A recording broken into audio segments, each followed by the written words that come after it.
Un día te despiertas y caminas, vas por la vida normal, sin ningún cambio, sin ninguna visión. Y entonces vas caminando por una calle y te das cuenta de que hay un edificio que está en construcción.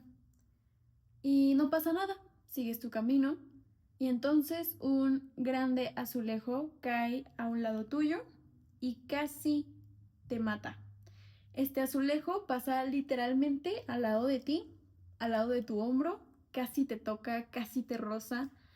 Y entonces para ti es un momento sumamente nuevo, sumamente choqueante, porque literalmente pudiste haber muerto y no fue tu mala suerte, no fue karma, simplemente las cosas pasaron y casi te toca.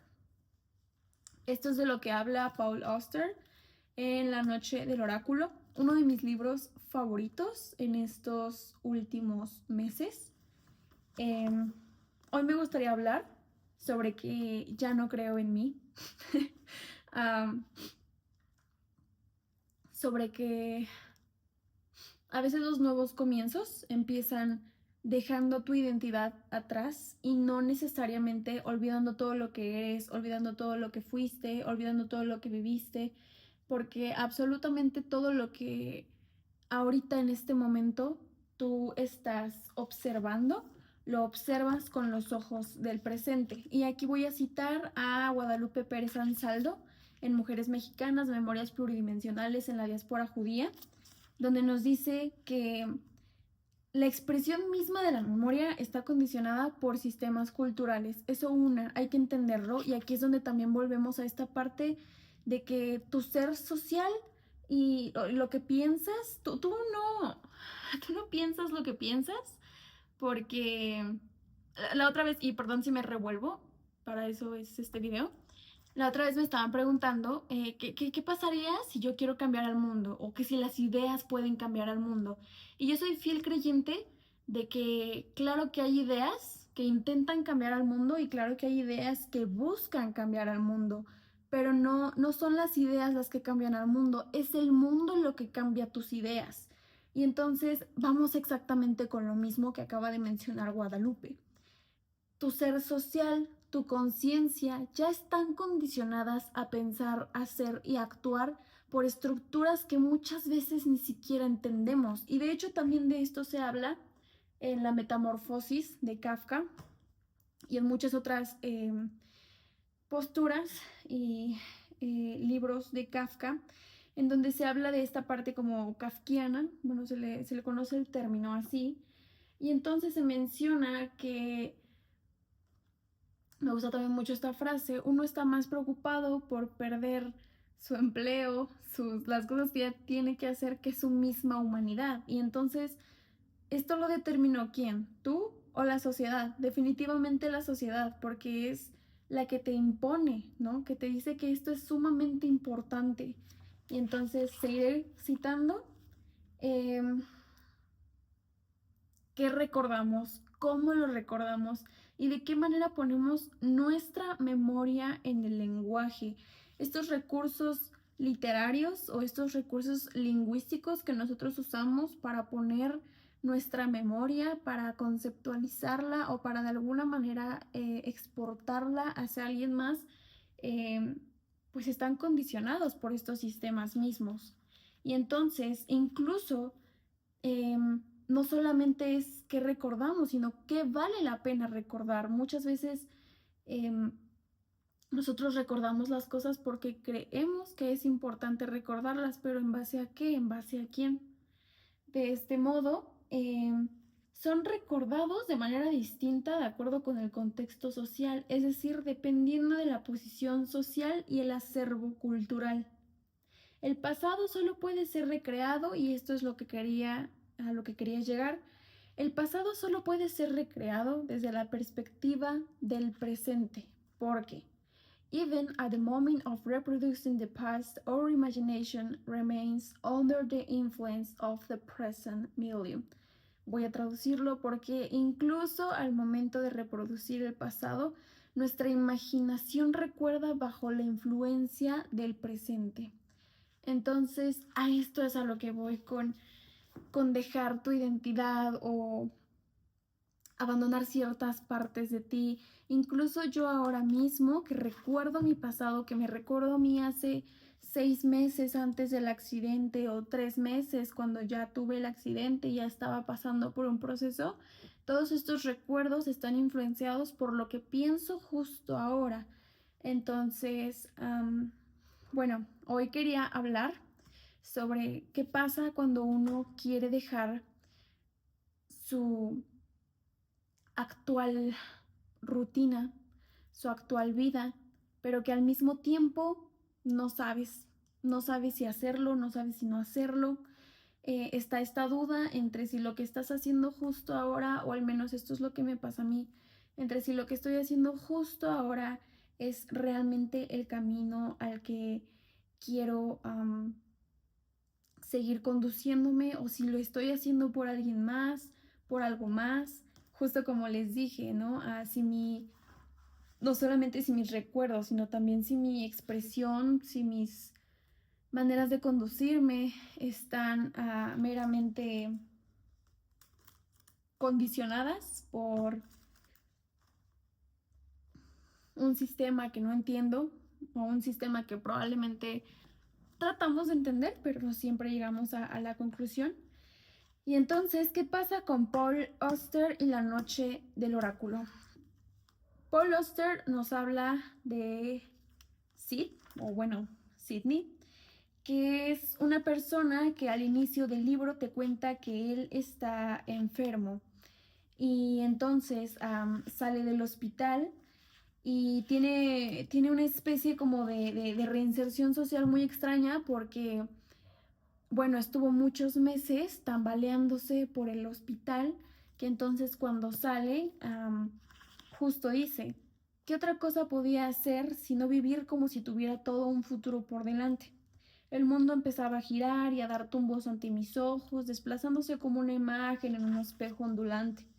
Pero todo temblaba y se estremecía, se disgregaba en todas direcciones, y durante las primeras semanas me costaba trabajo averiguar dónde acababa mi cuerpo y empezaba el resto del mundo. Justo esta misma alienación. Eh, de hecho, habla también de esto Marx en El Capital, pero es como de una alienación mucho más productivista, y no quiero equivocarme con los términos, pero en donde habla sobre nuestra alienación con el trabajo. Un ejemplo muy burdo, por ejemplo, es una persona que trabaja en una fábrica de muñecas y entonces tu trabajo es colocarle el pegamento a la manita de la muñeca para pegarla a todo el torso. Literalmente tu único trabajo es ponerle el pegamento a la manita, y tu relación con el producto es la manita nada más, porque es lo único que tocas, es lo único que haces, es lo único que tu cuerpo alcanza a tocar del producto. Y entonces tienes una alienación con el producto porque tú no lo estás haciendo por completo. Esto, por ejemplo, no pasa cuando tú haces algún tipo de producto a mano, entonces, porque no hay una alienación, hay directamente un sentido, un significado, un propósito en el producto que estás haciendo, en la pintura que le estás poniendo. E incluso muchas veces, por ejemplo, las personas que llegan a pintar en cantidades industriales, pero que no tienen como todo este proceso de hacer el producto, pasan por una alienación. Y esto es justo lo que habla Marx, en donde nos cuenta, bueno, aquí tengo el libro, pero no recuerdo muy bien la página, pero bueno, en donde nos habla sobre esta alienación que busca el capital, o bueno, el capitalista, para que tú como trabajador no sientas directamente como ese sentimiento y simplemente te sientas alienado y solo hagas tu trabajo. No busques más, no busques menos, simplemente hagas tu trabajo y punto. Creo que me estoy quedando con o les estoy dando más bien un concepto demasiado burdo y demasiado simple que probablemente no se entienda perfectamente, pero bueno, ese sería para otro video. Sin embargo, y como les comentaba, hablando otra vez de la alienación que siente Sidney cuando sale del hospital, él tiene una alienación mucho más dirigida a esta reinserción social. Cuando él llega, o bueno, más bien sale del hospital y entonces se queda como extraño, todo le parece demasiado rápido, demasiado ajeno, se siente ajeno de sí mismo y me gusta mucho esa frase. No sabe cuándo su cuerpo acaba y cuándo lo externo empieza, ¿no? Entonces, es aquí cuando se habla primero de una reinserción social y dice, ahora tras 4 meses de apatía y silencio, se me metió de pronto en la cabeza que tenía que renovar las existencias. Las plumas, lapiceros, un cuaderno, cartuchos de tinta y gomas de borrar, carpetas y blocs de notas, de todo. Sidney era un escritor, o es un escritor, sin embargo pasa por este proceso, por esta pausa en su vida en el hospital, una pausa que él no pide, una pausa que él no busca. Y entonces cuando él ya pasa, el hospital pues ya pasa, sale, le pega esta espinita, ¿no? Sales, tienes esta reinserción social y te das cuenta de que todo el mundo va súper rápido y todos están haciendo de todo y entonces te pega esta espinita por volver a hacer algo, por volver a volver a la vida que tenías y hacer las cosas otra vez y volver a ser la persona que eras antes o tal vez mejor, tal vez ocupar lo que te pasó, esos 4 meses de silencio que él tuvo para ser una mejor persona o hacer un mejor libro, incluso ocupar la experiencia que tuvo en el hospital para hacer algo increíble, pero es entonces cuando él de este modo sale y encuentra una tienda china. Entonces, bueno, en esta tienda china, donde venden cosas chinas, encuentra ahora sí lo que él buscaba, sus blocs de notas, su lapicito, sus gomas, etc. Y entonces, bueno, él llega y si no estoy mal, primero compra todas las cosas. Sí, sí. Si no estoy mal, primero compra todas las cosas y entonces no pasa absolutamente nada grandioso, simplemente se encuentra con un cuaderno azul que le llama muchísimo la atención y es muy importante lo del cuaderno azul porque él hace mención, Sidney hace mención a que todo está narrado desde la perspectiva de Sidney. Sidney hace mención de que este cuaderno de verdad lo impulsó, lo motivó a escribir, que era como muy llamativo. Él lo veía desde lejos y decía, necesito escribir en ese cuaderno que está totalmente blanco y que sus páginas me parecen tan perfectas. Es un cuaderno azul de material grueso, portugués, y entonces, bueno, pasa eso. Sidney tiene relación con un amigo. Este amigo, si no estoy mal,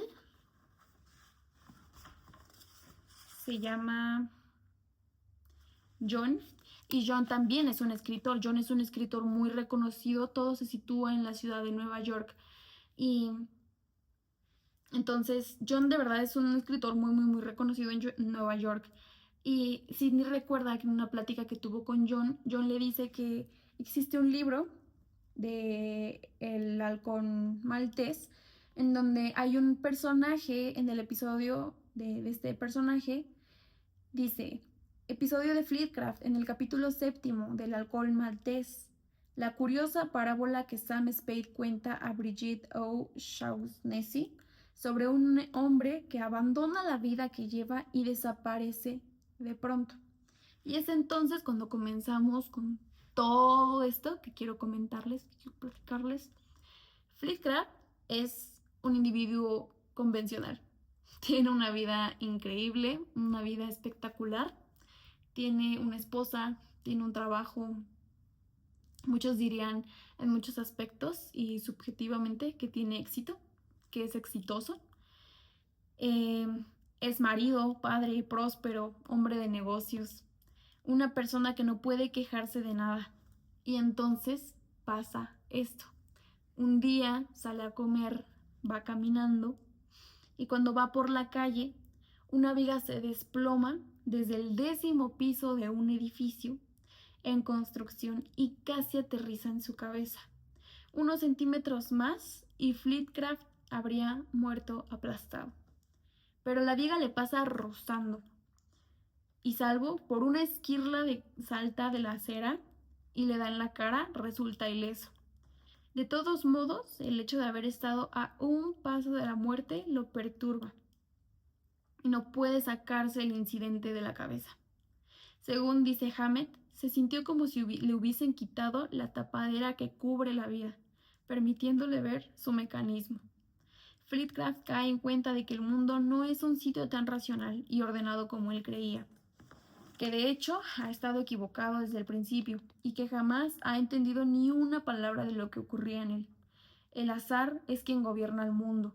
Lo aleatorio nos acecha todos los días de nuestra vida, una vida que se nos puede privar en cualquier momento sin razón aparente. Y entonces, yo creo que para quienes han estado como viendo mis videos desde hace un tiempo, saben que claramente esto resuena mucho conmigo, pero quien no, no quiero desarrollar mucho. Sin embargo, a eso voy, con que ya no creo en mí, ya no creo en una versión de mí que antes justo era un individuo convencional, una persona que no se podía quejar de absolutamente nada, una buena hija, una buena hermana, una buena amiga, pero creo que justo esa capa, esa corteza que me fue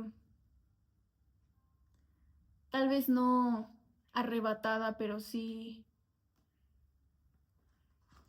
que sí me dio la visión, una nueva perspectiva para darme cuenta de que exactamente es eso.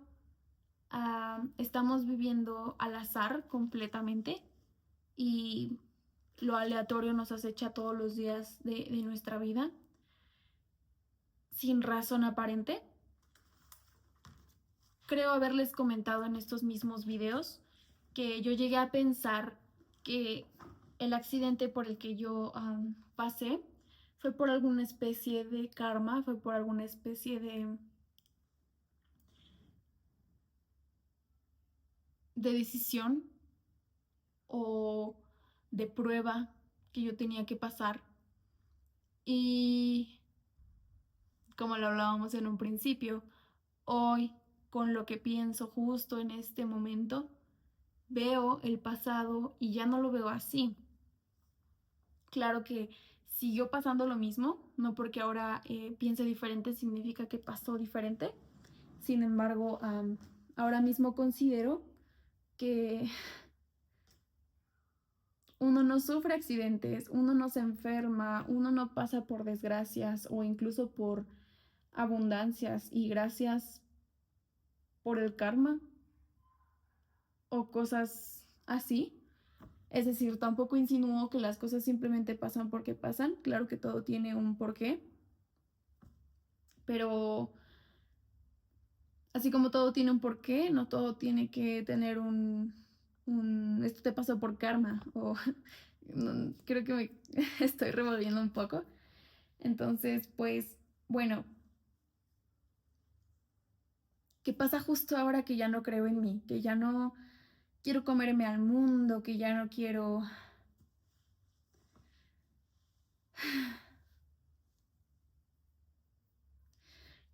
comerme al mundo, que quiero salir de la rutina, que ya no quiero deberle nada a nadie, que ya no quiero seguir el mismo estereotipo que seguía. Hace, no sé si les comenté, no recuerdo muy bien, que es que hubo una vez que grabé un video y lo borré todo, entonces no sé si llegué a comentar cosas ahí. Pero cuando yo regresé a la escuela, después de estos 4 meses de silencio, al igual que Sydney, pasa que igualmente Yo no sabía dónde terminaba, dónde empezaba mi opinión y dónde empezaba la de los demás. Y era muy extraño porque cuando yo regresé, la mayoría de personas, si no es que casi todas, y esto es algo que yo hablaba con mi psicóloga, porque ya voy con la psicóloga, um, es que en parte yo agradezco mucho el positivismo, el optimismo, esta buena visión, este apoyo de las personas, este cariño. Me siento muy acogida y me siento muy amada, pero también es una carga. Y entonces cuando yo llegué, todo el mundo comentaba, me decía, oye, espero que lo que te pasó te vuelva más fuerte, y si no es así, ya lo está haciendo. Vas a sacar muy buen provecho de las cosas que te están pasando, solo aprende esto y aquello y lo otro. Ahora es importante mencionar que yo antes de que pasara el accidente, unas 2 o 3 semanas antes, yo ya no podía con mi vida. Yo ya estaba muy saturada de muchas cosas, de información, de eventos, de planes. Parecía que estaba construyendo una buena vida que lucía muy bien, pero que por dentro para mí era muy vacía. Y sigo pensando lo mismo. La verdad es que construí bastantes cosas, me esforcé bastante por todas esas cosas, no significa que no me haya esforzado, pero hoy en día las veo y no tenía mucho significado para mí, o más bien me dolía demasiado. Toleraba bastante el dolor que implicaba llegar a cumplir esas metas. Y entonces también pasaba mucho que muchos de mis profesores, y es que también esto tiene un contexto, yo toda mi vida he sido muy buena niña en la escuela, he tenido buenas calificaciones, he ido a tal concurso, etcétera, etcétera, etcétera, etcétera. Entonces, pues claro que tú creces con este patrón y te convences a ti mismo de que así es como tiene que ser, ¿no? Siempre tienes que sacar buenas calificaciones, entregar todos los trabajos, tener un 10, participar, estar en los eventos que se hagan, y si no, te sientes mal, te sientes como que no estás haciendo nada, te sientes improductivo. Volvemos a lo mismo con Marx, la productividad. Sientes como que no vales nada, que tu valor, bueno, se vuelve cuestionable, que la competencia, todo el tiempo estás en competencia. Y entonces yo llego, y bueno, antes todos mis profesores era como que ya a finales, a un poquito antes del accidente, era como que, ¿sabes qué? Es que no esperaba menos de ti, no esperaba menos de ti. Entonces espero el siguiente idioma, espero la siguiente presentación, la siguiente competencia, la siguiente hazaña, la siguiente, la siguiente. Entonces cuando yo llego, la reinserción es bastante difícil porque yo ya no llego con esa mentalidad. Yo llegué de 4 meses de silencio, de 4 meses de pausarme, de 4 meses de no hacer absolutamente nada. Yo durante 4 meses no leí nada que tuviera que ver con mi carrera, con política, finanzas, economía, absolutamente nada. Estaba en pausa, claro que tuve como una especie de regresión. Y entonces cuando yo regreso, pues todos los profesores tienen altas expectativas de mí hasta la fecha. Em, y yo platicaba esto con mi psicóloga porque yo le dije, yo creo que cuando pasaron todas esas cosas, bueno, pasa el accidente y yo regreso, es muy difícil porque ahora todos esperaban que yo fuese exactamente igual, o que incluso fuera, no sé si decir mejor o peor, pero superara, superara mis expectativas. Ya ni siquiera yo podía ser yo. Y yo regreso, para empezar, no sé si les conté, yo regreso con el pelo pintado. Bueno, justo como ahorita lo traigo como, o sea, raro. Y entonces desperté muchos comentarios en muchos profesores, en muchas personas, también no solamente profesores, en el sentido de que, ¿qué estás haciendo con tu vida? Como que ¿saben? Este tipo de comentarios.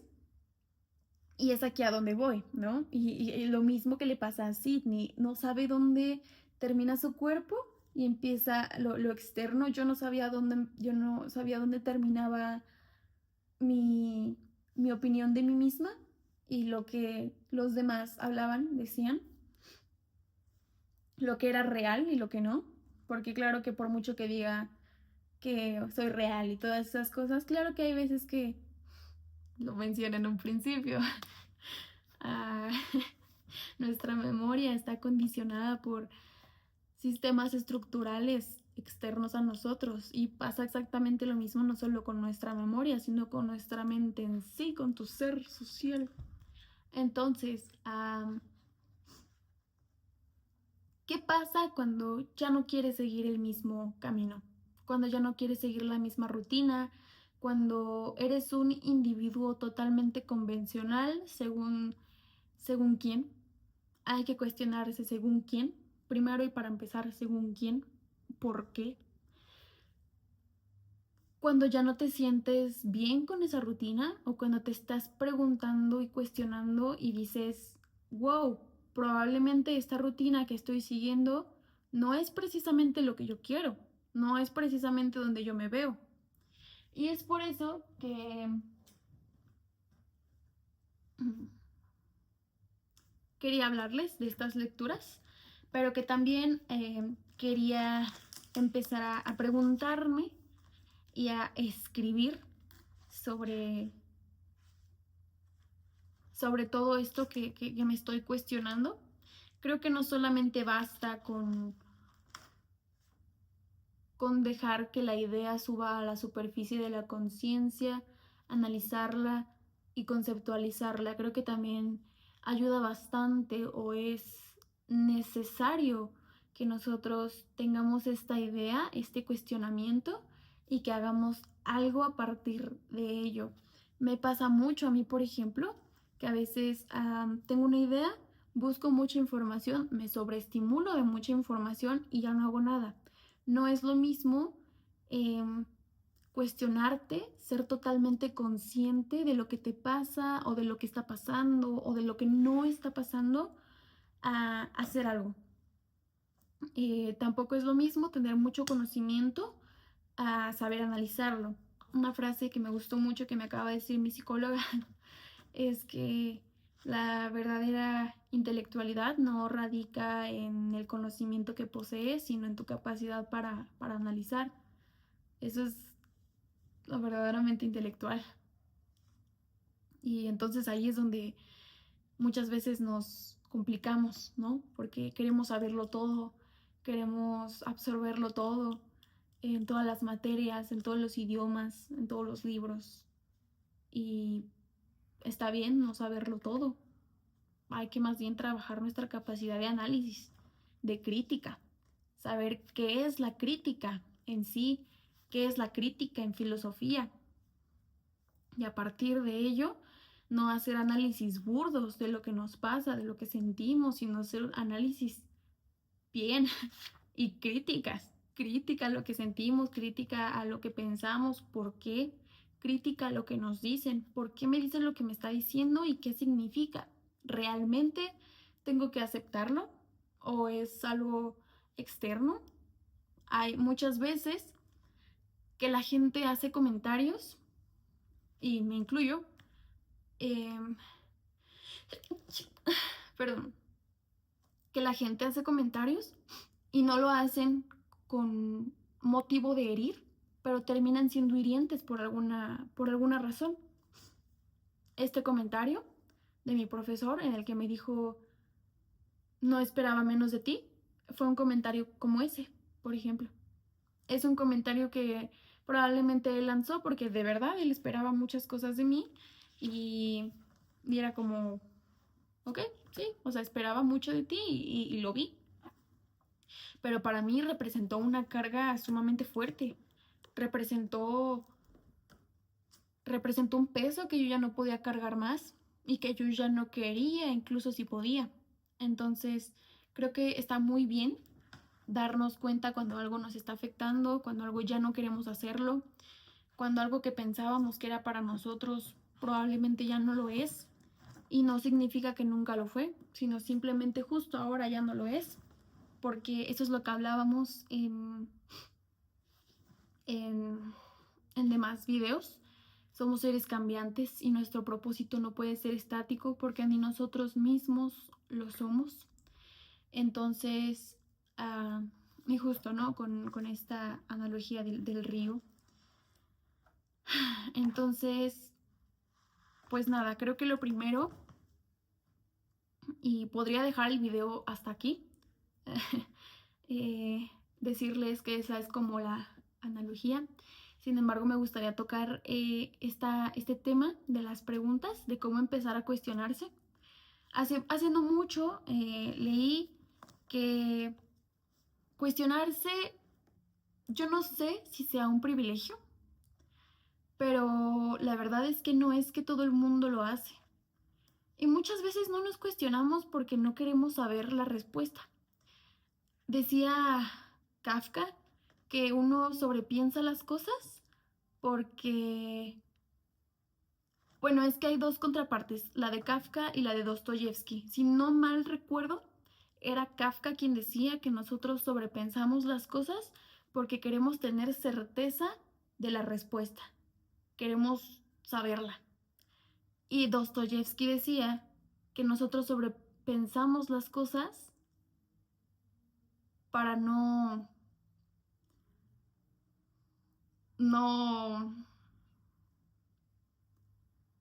para saber lidiar con la respuesta. Voy a investigar bien las dos frases y las voy a poner aquí al ladito porque realmente no recuerdo muy bien cómo iban, pero va de eso. um, Creo que muchas veces nos cuestionamos y nos cuestionamos y nos cuestionamos y nos cuestionamos, pero vuelvo a lo mismo, ya no sabemos a dónde ir. Nos cuestionamos, muchas veces encontramos a raíz de nuestros problemas, encontramos a raíz del sentimiento, sabemos de dónde viene o sabemos por qué se genera, qué me provoca, incluso qué repercusiones va a tener en mi vida o incluso hasta en las de las demás, pero no hacemos nada porque no sabemos por dónde empezar. Y es entonces donde creo que primero hay que cachar el pensamiento.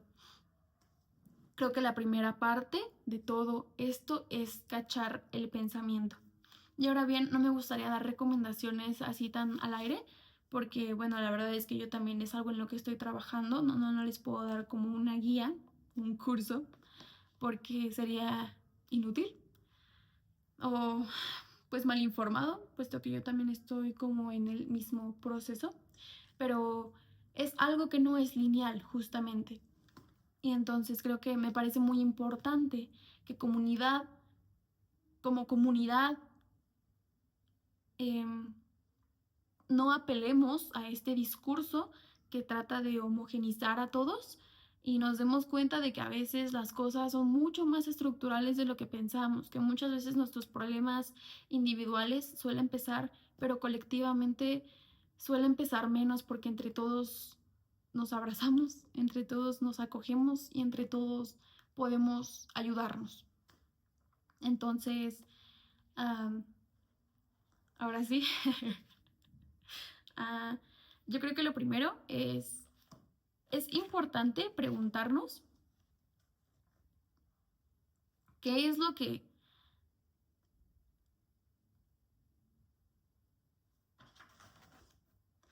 qué es lo que ya no aceptaría yo, qué tipo de dolor o qué tipo de sentimiento, etcétera, yo ya no aceptaría para absolutamente nada y que sí hacía antes, que sí lo aceptaba antes. Perdón. Y yo creo que respondiéndome muy sinceramente, yo ya no aceptaría volver a estresarme en demasía, sobreestimularme, sobreatarearme con tantas cosas al mismo tiempo. Una, por quedar bien. y otra por pensar que se me va a ir la oportunidad.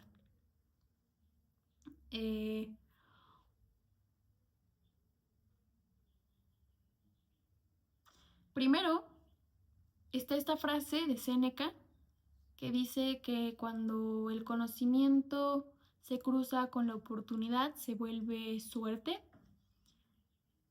Igualmente no estoy citando, estoy parafraseando. Yo creo que las oportunidades siempre van y vienen.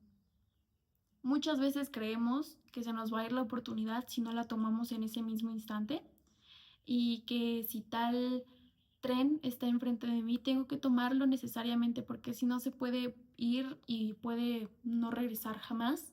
Y creo que esa idea está totalmente equivocada, o tal vez no, tal vez sí se va a ir el tren, pero no tienes que subirlo cuando no estás en condiciones para subirlo. Y bueno, eso hasta la fecha a veces todavía me sigue pasando un poco.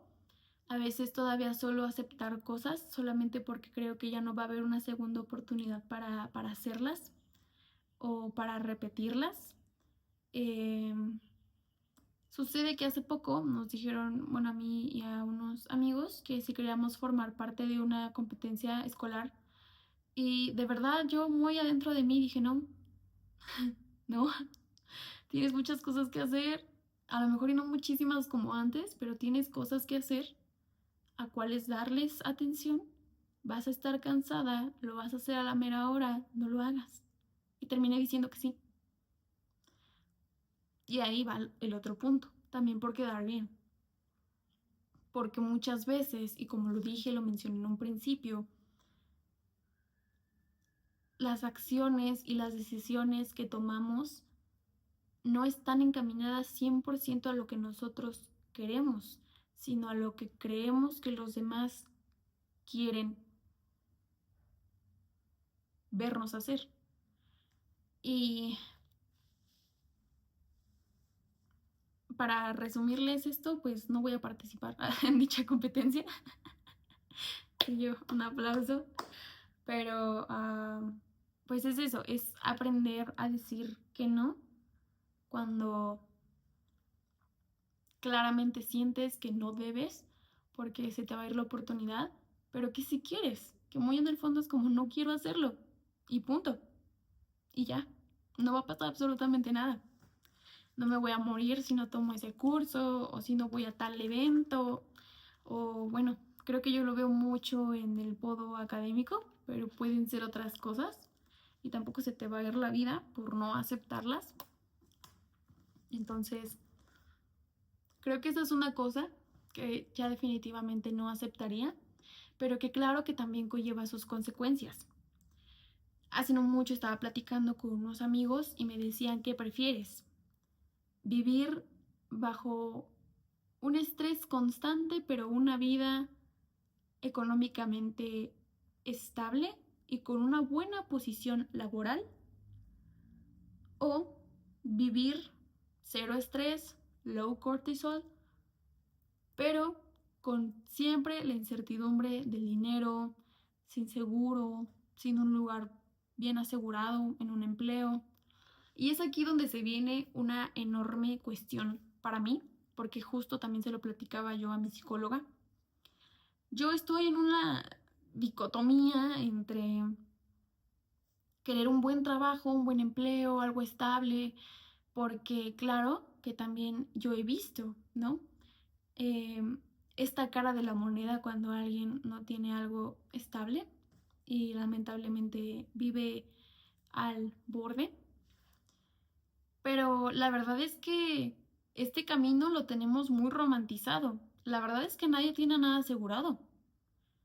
Y ni siquiera tú que estás viendo este video o que conoces a alguien que tiene un buen empleo con una buena paga, todos somos reemplazables. Eso es algo que debe de quedar muy claro, todos somos reemplazables. Y a menos de que tú no seas el dueño de la fábrica, te van a correr en la fábrica en cualquier momento. E incluso si eres el dueño, o sea, todos somos reemplazables. Entonces, creo que más bien esta idea, como les dije, la tenemos muy romantizada. Esta idea de la meritocracia, de que si nos esforzamos muchísimo, si estudiamos muchísimo y hacemos muchísimo todo el tiempo y te despiertas a las 4 de la mañana, como les dije, estamos condicionados por estructuras totalmente ajenas a nosotros. Y entonces, yo no quiero ser pesimista ni ser la que se los diga, pero no importa qué tanto te esfuerces, qué tantos doctorados, maestrías, cursos, qué tanto esté acomodado tu lugar en este mundo, porque incluso este, te esforzaste desde muy pequeño, etcétera, siempre, siempre, siempre vas a ser reemplazable. Y entonces, y bueno, o sea, a menos de que seas hijo de un multimillonario, ¿verdad? O sea, creo que ni siquiera sé por qué estás viendo este video, pero es eso.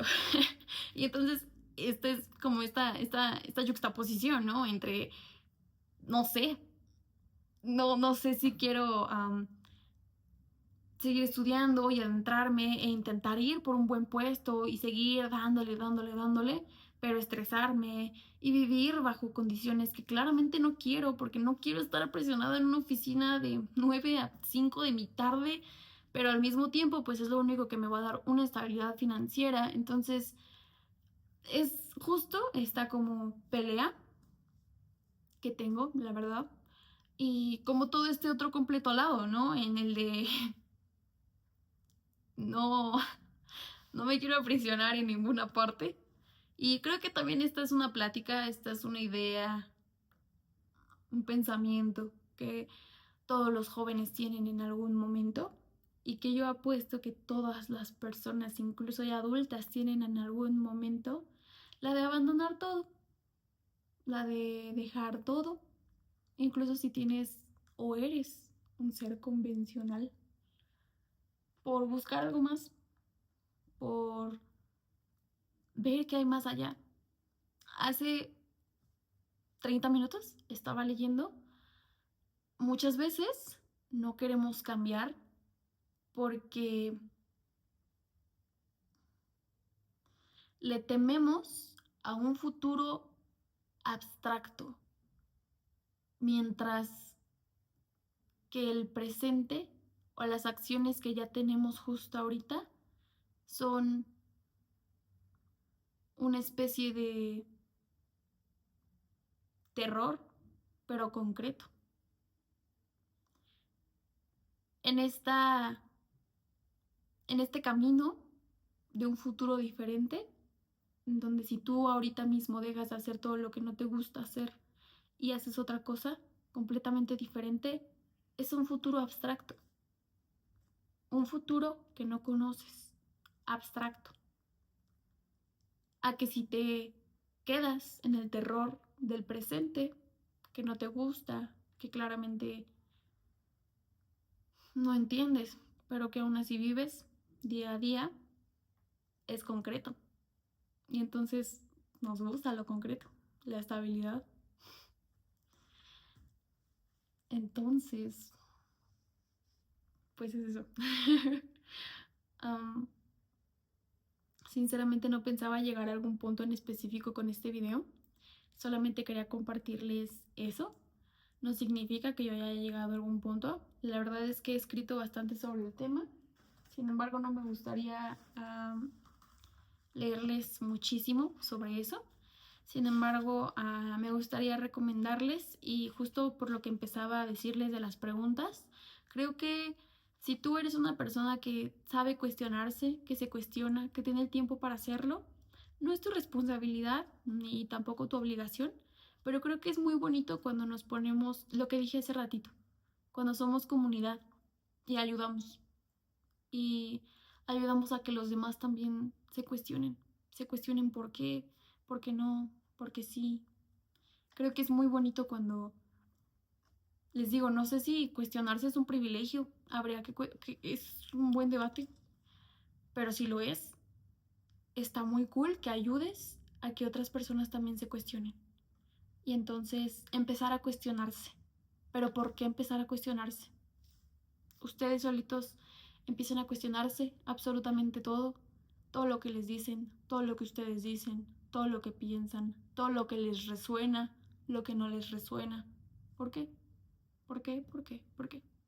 Y ayudar a los demás a que también se cuestionen. ¿Por qué? Sí, está bien lo que estás pensando. O sea, no te digo piensa otra cosa. Está bien lo que piensas. ¿Pero por qué? ¿Por qué? Y por último, pues simplemente creo que si tienes como la misma idea que yo o el mismo sentimiento que yo, estas ideas, creo que también sería muy bueno que empezaras a cuestionarte qué es para ti el éxito. ¿Tú te ves exitoso en 5 años? Y si me dices sí, ¿qué es entonces? En 5 años, cuando te despiertas a las, ¿qué? 6, 7 de la mañana, ¿qué haces? ¿Qué es lo primero que observas? ¿Qué es lo primero que tomas? ¿Cómo te sientes a las 9 de la mañana? ¿Cómo te sientes a las 10 de la noche? ¿Y para ti eso es éxito o no? Y empezar a cuestionarte. ¿Las acciones que estoy haciendo hoy me van a llevar a ese ser exitoso que yo quiero ser en 5 años? ¿O no? ¿O nada? Y empezar a cuestionarte. Pero como les dije en un principio, no solo basta con cuestionarlos. Así que es importante cachar el pensamiento, cuestionarte, sí, pero cachar el pensamiento, bajarlo, aterrizarlo y convivir con él. Vivir la ira, sentir la ira, el enojo, el arrepentimiento. Actualmente no creo que la cúspide, la epítome del ser humano sea la felicidad. Yo creo que es experimentar todas las emociones tales y como son con la misma intensidad. Y ya. Y ya, entonces creo que eso sería todo. Me gustaría que para el siguiente video, como siempre, nunca les prometo cuándo voy a sacar otro, pero me gustaría platicar en el siguiente video cómo cachar el pensamiento, qué hacer con estos pensamientos, con todas estas cuestiones que nosotros nos hacemos a nosotros mismos y cómo empezar a trabajar con ellas, pero es un proceso. Ahorita me gustaría que si llegaron a este punto del video, se cuestionen, que lean Una noche del oráculo de Paul Auster, de verdad es, perdón, La noche del oráculo de Paul Auster, de verdad es muy, muy bueno. Y pues nada, creo que eso es todo. Eh, y pues nada, yo creo que me gustaría dejar este debate sobre si lo que les hablaba en un principio, sobre si una parte de mí ha muerto. Y porque claro, ¿no? Están estas dos partes, como de la memoria y también como de esta parte de querer olvidar absolutamente todo. Pero me gustaría dejarlo para otro video, para también desarrollarlo yo un poco más. Entonces, pues nada, eso es todo por el video de hoy. Cuestiónense, perdónenme por 49 minutos. Y pues nada, muchas gracias por ver esto. El tiempo es oro y ustedes me lo dedican. Muchas gracias.